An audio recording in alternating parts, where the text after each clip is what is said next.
Weapon supplies to Ukraine will continue regardless of the outcome of the upcoming talks between the US and Russia, NATO Secretary General Mark Rutte told CBS News. NATO Secretary General Mark Rutte said that arms supplies to Ukraine will continue regardless of the outcome of Friday's talks. According to him, the first two aid packages have already been received from the Netherlands and Scandinavian countries, and new announcements are expected in the coming days and weeks. He emphasized that US President Donald Trump has actually reopened the floodgates of lethal military aid to Ukraine, funded by European countries and Canada. US President Donald Trump is reopening the floodgates of lethal military aid to Ukraine, paid for by European countries and Canada. He emphasized that this process complements the existing support from Europe, including investments in the Ukrainian defense industry.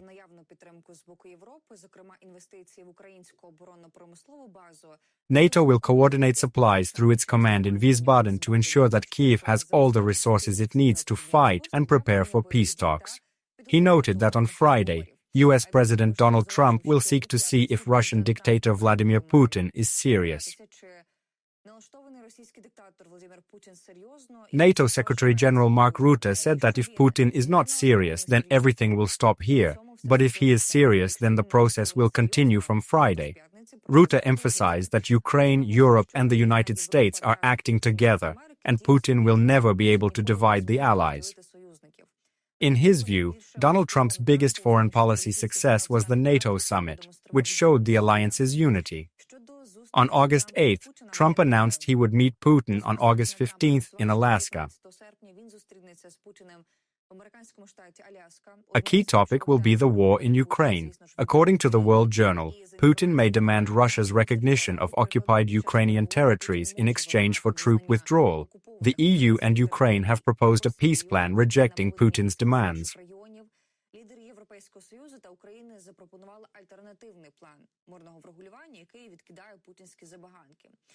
President Zelensky was not expected at the summit, but media citing White House sources reported the US is considering his attendance.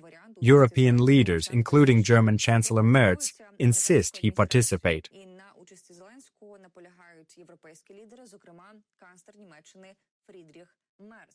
In the current situation, an invitation from Ukrainian President Volodymyr Zelensky to Donald Trump's meeting with Vladimir Putin in Alaska would be the best solution, said Polish Deputy Prime Minister and Minister of National Defense Władysław Kosiniak-Kamysz.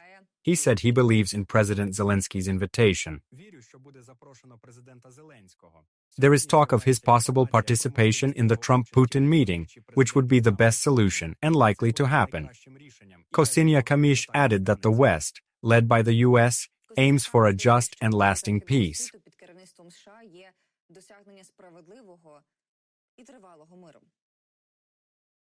Last week I spoke with President Donald Trump's closest advisors, who spoke of his determination to make peace.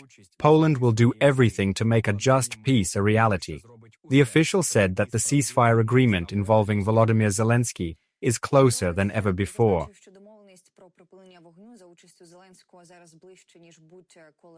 And in his opinion, if this happens on August 15th, the day of victory over the Bolsheviks in the Battle of Warsaw in 1920, it will be the best gift for the region and its future. The former Kamysz also said that Poland is ready to support the Allies in a possible peacekeeping mission in Ukraine by providing logistical and infrastructure support. The upcoming summit in Alaska with the participation of US President Donald Trump and Russian dictator Vladimir Putin will not be in Ukraine's favor. Former US National Security Advisor John Bolton wrote about this in a column for the British newspaper The Telegraph. He mentioned Trump's intention to promise Putin a part of Ukrainian territory. Moscow is likely to end the war controlling 20% of Ukraine.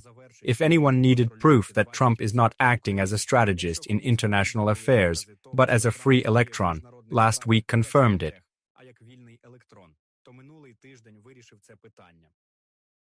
Bolton said Putin's invitation to US soil is a victory that removes his pariah status. He added Putin is trying to use Trump as a tool by pushing dialogue through intelligence channels. According to Bolton, Putin proposed the summit and Trump agreed immediately. The former advisor wrote that Trump's craving for media attention is fatal. It seems Trump and Putin plan to present Zelensky with a fait accompli after their Alaska meeting.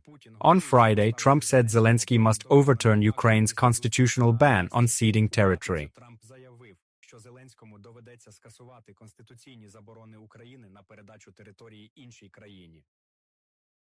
That's why Volodymyr Zelensky's first reaction was to make a public statement denying the idea of transferring the territory. But according to John Bolton, even in this situation, it played into Vladimir Putin's hands. He can look like a real peace seeker in contrast to the Ukrainian president. Bolton called on Ukraine's European allies to intervene while there is still time. European countries want to hold talks with US President Donald Trump before his meeting with Kremlin leader Vladimir Putin in Alaska. This was reported by Bloomberg. The newspaper writes that the leaders want to talk to him before Friday, when Trump and Putin are to meet, according to anonymous sources, to discuss private talks.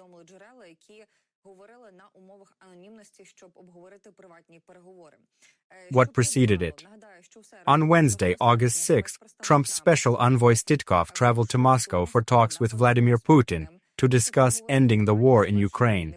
Soon after, it was reported that Trump and Putin would meet next week, and this Friday the US president officially announced that the summit would take place.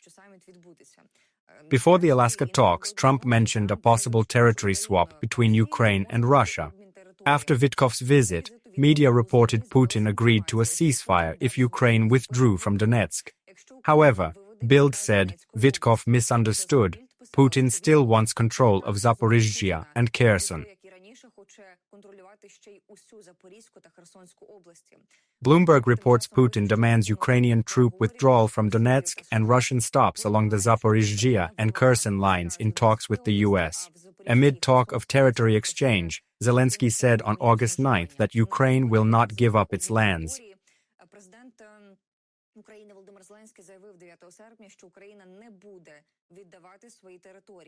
Also on Saturday, representatives of the United States, Europe and Ukraine met in Britain to agree on common positions.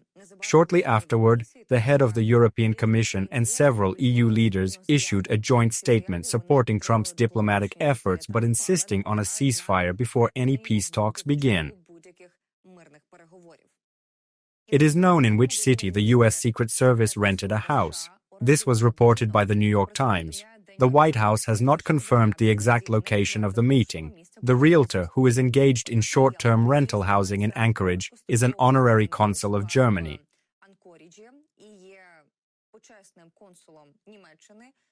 He said that he had rented a 6-room house from the U.S. Secret Service for the meeting.